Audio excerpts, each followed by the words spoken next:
풀으니까 코를 빵 풀었대. 그래서 다 쳐다보더래. 그래서 아니 왜?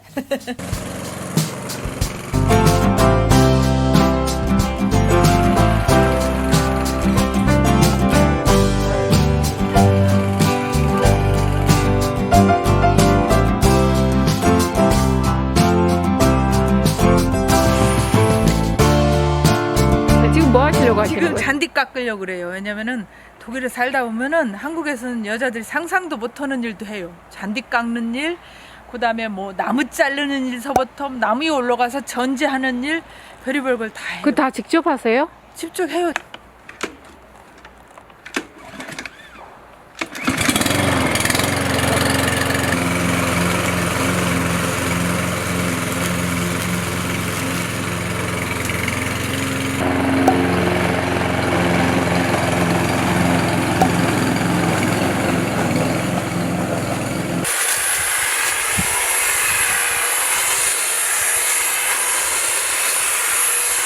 여기 밑으로 내렸다가 또 위로. 여기 저쪽 것도 다 자르신 거예요? 그러니까 이게 힘들다고 생각하면 못해. 재미있으니까 하는 거지. 그리고 되게 말랐던 건가 보다. 왜냐면 그동안 말려가지고. 시골의 수목이 아니라 그 꽃해주는 거름이 물 있죠. 물 이렇게 다 끓여서. 그래요? 그거 주면 한국에서 말린 것도 좀 팔잖아. 한번 먹어봐요. 내 좀 더 줄까? 나눠 먹어야 맛있어. 안녕하세요, 유로킨입니다. 오늘은 제가 여기 박미석 씨 집에 왔는데요. 이분이 이 독일 남편분을 막 교수님도 시키고 대단하신 분이에요. 제가 시킨 게 아니죠. 네, 그래서 오늘은 박미석 씨를 모시고 얘기를 나눠보겠습니다. 어떻게 남편분을 만났는지, 그래서 어떻게 이렇게 자녀들 세 분이나 나가지고 넷이죠? 네 분이세요? 아들, 죄송합니다. 아들 셋, 딸 하나. 네. 다 연년생으로. 어떻게 이렇게 성공적인 가정을 이렇게 독일에서 이끌어가는지 한번 알아보겠습니다. 결혼이라는 게 그렇게 쉬운 것만 아니에요. 처음에는 사랑해서 좋아해서 뭐 한국 남자를 만나도 마찬가지겠지만 네.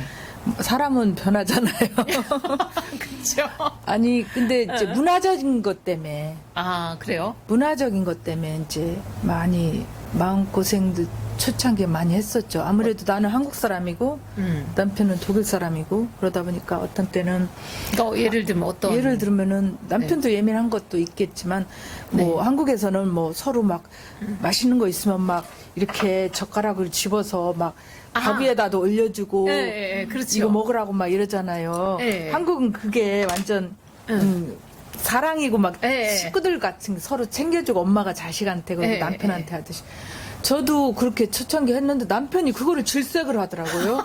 먹던 걸로 이렇게 딱 주고. 아니 먹던 걸로 그래서 그런 게 아니라 내가 알아서 내가 먹고 싶은 거 먹을 테니까 하지 말라 이거지. 맞아요. 그거 저도 내 접시 건드리지 말. 한국에는 같은 접시에서 막 이렇게 막 섞어 먹고 막 나눠 먹고 막 이러는데 독일은 그렇잖아요. 내 접시, 네 접시 딱딱 맞아요. 덜어서 먹고 이래서 자기 접시에 누가 터치하거나 이런 거 싫어하고 맞아. 어떤 때는 한국은 막 맛있는 거 있으면 서로 뺏어 먹고 여기 맛있는 거 있으면 갖다 주고 막 이랬는데 그래가지고 저는 그게 너무 서운했고 남편은 그거에 또 기분 나빠요. 그래가지고 제가 뭐라 그럴까 이거는 문화 차이인가 보다 그냥 참고 말았지만 그때 너무 쇼크였어요. 그게 문화의 차이인가. 남편이 한국에서 일할 때 사무실에서 있을 때 뭐 여기는 코 팡팡 풀으니까 코를 빵 풀었대. 그래서 다 쳐다보더래. 그래서 아니 왜? 그죠? 그쵸. 우리 한국도 시어머니하고 그런 게 있었잖아요. 시어머니하고 나하고 좀 불편했었어 처음에. 왜냐면은 우리 시어머니는 이제 아들 둘만 이렇게 키우셨거든. 홀시어머니여서. 그래서 아들 먹는 거를 막 되게 챙겼어. 아들 좋아하는 음식을 사다가 항상 냉장고에 넣어놓고 이랬어요. 우리 시집에 가면은. 근데 한 번은 내가 임신해가지고 너무 배고픈 거예요. 그래서 냉장고에 데져가지고 그 어떤 때 배고플 때는 그냥 이렇게 막 먹었어요. 그러고 나서 저녁 때 시어머니가 이제 독일 저기는 빵에다가 이렇게 소세지나 뭐 여러 가지 이렇게 얹어서 먹잖아. 근데 브레머 하핀이니까 거기는 그 로이혀테 피쉬가 많아. 생선, 락스, 알레 막 이런 게 있어. 근데 그게 너무 먹고 싶어. 내가 먹어버린 거야. 남편을 주려고 사다 놓은 뭐 그게 로이혀테 할부신가 뭔가 남편이 찾는 거야. 아니 저기 시어머니가 찾는 거야. 찾더니 이거 어디 가냐. 그래서 내가 먹었다고 그랬더니 시어머니가 얼굴이 반색이 돼서 그거 네 남편이 좋아해서 산 건데 왜 네가 먹었냐고 이렇게. 근데 나는 너무 서운한 거야. 그쵸. 왜냐면 내가 임신해가지고 너무 배고파가지고 꺼내 먹은 건데. 이렇게 예를 들어서 한국에 이제 한국 식구들하고 식당에 가거나 이러면은 네. 한국 식구들은 서로 먼저 돈 내려고 그러는 게 있잖아요. 맞아요. 근데 남편이 밥을 사고 싶은데 항상 식구들이 먼저 내버려. 자기 차례가 안 오는 거야. 그래서 어떻게 하면 내가 돈을 낼 수가 있냐, 초대를 할 수가 있냐. 그래서 그러지 말고 이렇게 다서 밥을 어느 정도 먹었을 땐 잠깐 화장실 갔다 올게요 하고 가면서 화장실 갔다 오면서 살짝 카드로 결제하면 된다. 그랬더니 이제 밥을 먹다가 중간에 나가서 계속. 이렇게 눈치를 보면서 이렇게 식탁도 이렇게 좀 보고 막 이러다가 가서 돈 내고 와서 이제 좋아하더라고. 내가 이제 했다고. 그러면서 이제 그런 게 한국적인 것도 배워가고, 나도 이제 독일식에 이제 남편 맞추게 되고 서로 국제결혼이라는 게 서로 맞춰가면서 살아야지 내 것만 주장하다 보면은, 그죠? 힘들어.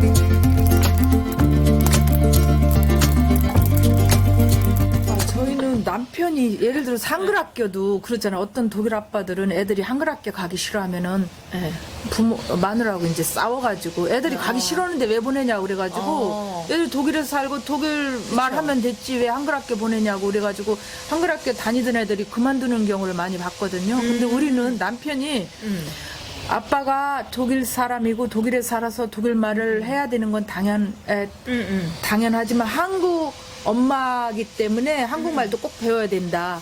이래가지고 남편이 같이 한글 학교를 다니고 같은 반에서 공부를 하고 있으니 애들이 못 다닌다고 안 하죠. 엄마 아빠가 다 한글 학교를 같이 다녔으니까. 남편도 같이 한글 학교를 다녔어요. 그래요? 예. 그럼 한국말. 남편이 좀 하세요? 한국어의 중요성을 되게 강조해가지고 애들이 뭐 그죠? 엄마 아빠가 그러니까 식구들이 금요일 날은 다 한글 학교를 간 거야. 그러니까 애들이 지금은 한국말 독일말을 똑같이 잘해요. 애들이 또 한국말을 하니까 너무 좋은 게 한국 문화를 이해하고 한국에 가고 싶어하고 한국 영화나 이런 걸 같이 볼 수 있어서 참 좋아요. 그렇구나. 정말 같이 한국 영화 볼 수 있고. 그러니까 한국 드라마도 볼 수 있고. 한국 가면은 이제 가족들하고 같이 어울릴 수 있고 이러니까 그리고서 이제 아무래도 내가 외국인이다 보니까 독일말이 많이 틀리지. 그쵸. 퍼펙트가 하지 않지. 어떤 때 그라마틱도 틀리고 발음도 틀리고 이제 시어머니가 하는 말이 또 말 좀 더 잘 배워야 되는 거 아니냐. 말을 너무 못한다. 네 남편 직업도 있고 뭐 이렇게 했는데 그 소리 또 너무 서운했던 거예요. 그러니까 그 말을 들으니까 더 시어머니 앞에서 말을 못 하겠는 더 거야. 못하죠. 왜냐면 맞아, 나 맞아. 못하는 거를 다 지켜보는 것 같아서. 그러니까 그걸 남편이 듣고 있다가 다행히도 남편이 내 편을 들어주면서 내가 한국 가서 한국말 배우기가 힘들듯이 동양인들이 유럽에 왔을 때 유럽말 배우기가 참 힘들다. 네가 한번 한국 가서 한국말 배워봐라. 어떤 때는 나도 한국말 어떤 땐 발음도 흉내내기가 힘든 게 많다. 그러면 내 편을 들어줄 때 참 좋았어요.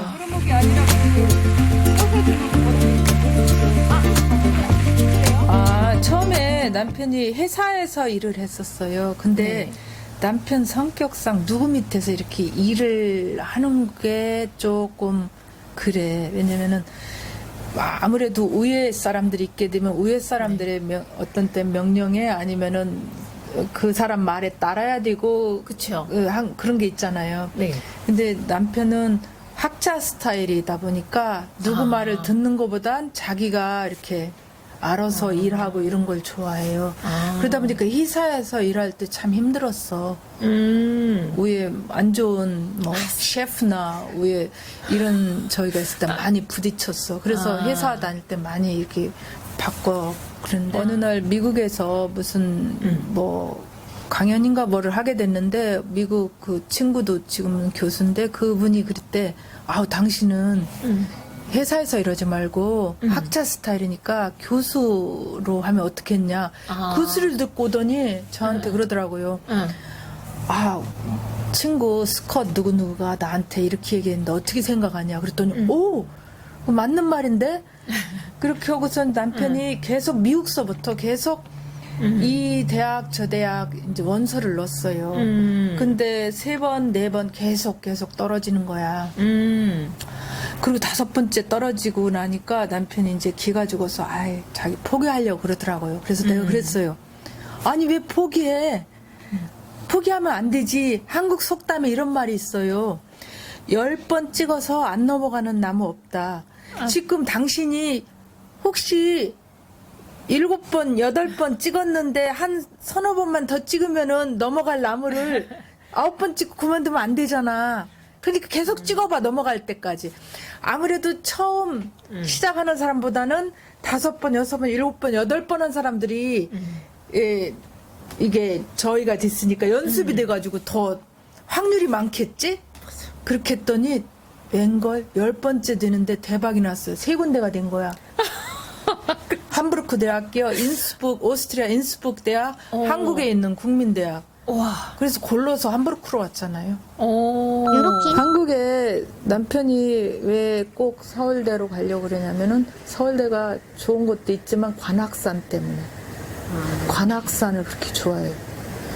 관악산에 올라가면 바위도 있고 그 막 구부러진 소나무 그 절 연주함을 그렇게 좋아하고 그래가지고 그 서울대 후문 쪽에서 이렇게 살고 있잖아요. 호안교수회관 쪽에 살고 있잖아요. 그러면은 아침에 일찍 일어나서 관악산 정상까지 올라갔대 내려와요. 그래서 물도 떠오고 어떤 땐 주말에는 관악산 올라가서 또 거기 연주함이라고 있어요. 거기가 점심 얻어먹고 내려오다가 중간에 아줌마 아저씨들 만나서 막걸리 한 잔 얻어먹고 기분이 좋아서 내려와요. 그리고 너무 웃겨요. 어떤 때는 삶은 계란도 얻어오고 연주하면서 떡도 얻어오고 또 한국에는 그 외국인들한테 친절하게 잘해주고 관심을 많이 가져주잖아요. 그러니까 또 아줌마 아저씨 중에는 영어를 못해서 자기가 한국말을 또 해주고 들어주고 그게 좋은 것 같아. 좋아하는 것 같아 그거를. 왜냐면 대학교에서는 다 누구나 다 영어를 하니까 본인이 한국말을 해도 자꾸만 영어로 되다 보니까 남편은 그게 싫은 거야. 자기는 한국말을 배우고 싶은데 한국말을 하면은 자꾸만 영어로 대답하니까 그게 너무 싫은 거야. 그래가지고 한국말 배우러 관악산 올라가요. 그러면 거기 또래 막 아줌마 아저씨들이 막 외국인 아저씨 이리 와서 막걸리 한잔하고 가요. 이래가지고 같이 막걸리도 먹고 떡도 넣고 막 여러 가지 과일도 넣고 내가 안 쫓아가야 더 재밌게 더 한국 사람들하고 한국말 하다 오는 것 같아. 민박집을 일부러 하게 된 게 아니고 자연스럽게 민박집이 됐어요. 형성됐어. 왜 그랬냐면은 그때 남편이 한국에서 우리가 함부르크로 왔을 때 그때 회사 일을 하면서 남편이 견임 교수로 고대에서 일을 하고 있었거든요. 근데 거기에서 이제 석사과정의 학생들이 몇 명이 왔었어요. 근데 알다시피 독일에서는 학생들 방학기가 참 힘들잖아. 그것도 네네. 한 3개월, 6개월 있는 경우 힘들으니까. 그렇죠. 그렇게 하려면 그냥 힘들죠. 우리 집이 방이 많으니까 그냥 우리 집에서 데리고 있었어요. 그때 우리 집에서 이제 3개월씩 있다가 아니면 6개월씩 있다가 연구원들이 이제 가면서 사모님 밑에 방 그렇게 벼놓지 말고 인터넷상에 보니까 한국 학생들이 방을 못 찾아서 되게 고생하더라. 그런 학생들 세 주면은 사모님도 좀 용돈 벌고 한국도 더 자주 왔다 갔다 하실 수 있을 것 같은데요. 그러더라고요. 그래서 그래요? 그러면 그런 찾는 방 급한 학생들한테 어떻게 찾는 방법이 있을까? 그랬더니 저희가 인터넷에 올려놓을게요. 그래가지고 그 학생들이 이제 고맙게 있다간 학생들이 뭐 인터넷에다 올려주고 다른 학생들한테 연락처 주고 이러면서 이제 계속 이렇게 연결이 된 거였어요.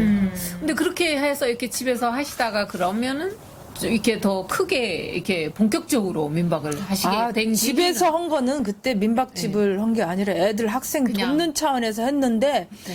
계속 학생 숫자가 늘어나면서 어떤 여학생 하나가 그래요.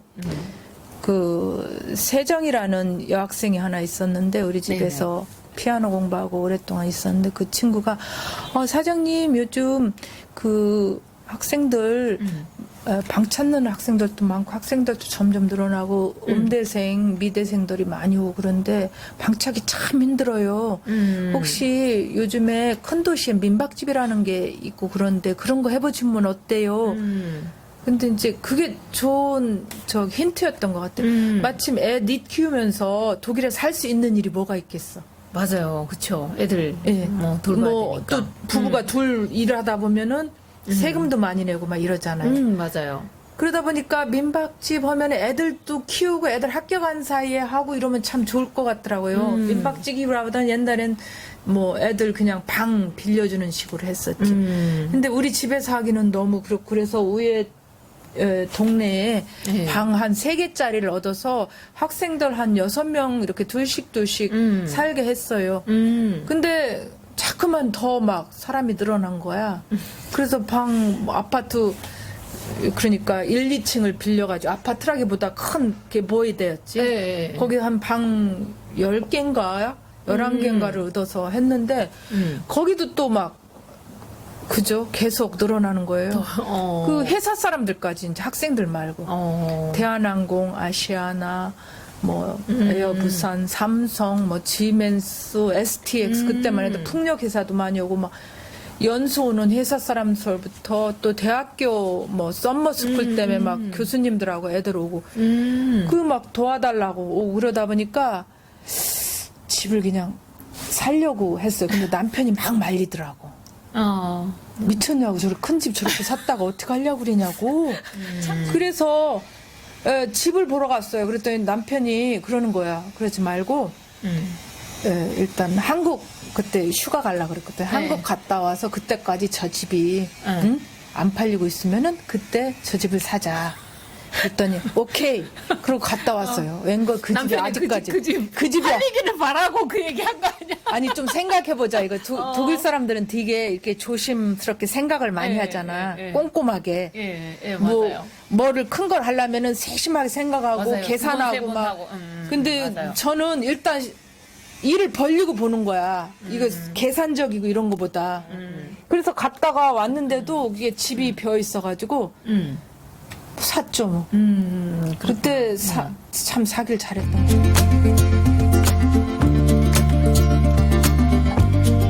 근데 항상 보면 부지런하셨던 것 같아요. 막 이것도 하시고 저것도 하시고 한인학교 오시면 또 막 이렇게 뭐 도와주시고 항상 이렇게 좋은 이미지로 남아있어서 저희가 역시 그 딸 많은 집에 6째 딸이에요. 아 그래요? 예, 아들 하나에. 그러다 보니까 막 딸들이 많고 막 짝짓거란 막 큰 집에서 살았거든요.